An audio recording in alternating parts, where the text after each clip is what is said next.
The action potential begins in the brain. It sends a signal to the brain that begins the process of motion. The electrical signal travels through the body via nerves and sends a signal to the motor neuron, which directs a signal into the sodium channels in the terminal. The sodium channels then release sodium into the muscle cell, or myofibril, through the neuromuscular junctions.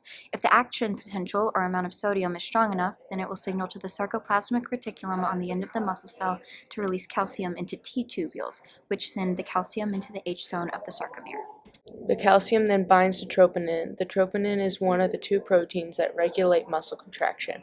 It is bound to tropomyosin, which is bound to the I band, which is the collective unit of actin strands. Tropomyosin acts as a guard between the myosin, the thick filament, and actin, the thin filament. Troponin works with tropomyosin to cover myosin binding sites on the actin. Troponin has special calcium binding sites that, when bound with calcium, change shape and move both itself and the tropomyosin away from the sites. Once the myosin binding sites are clear, the myosin signals for ATP to be released, as it requires ATP to bind to the actin. Once the myosin heads receive the ATP, it is then broken down into ADP and phosphate. This allows the myosin to store up energy and float toward the actin, waiting for the chance to bind at the binding sites.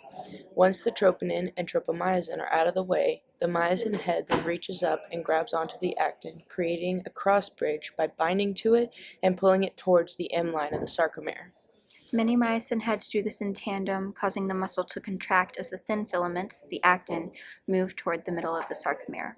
Once the motion is complete, the troponin and tropomyosin reattach to the actin, blocking the myosin binding points once again, and they wait for calcium to be released into the H zone as the result of a new action potential to start the cycle over.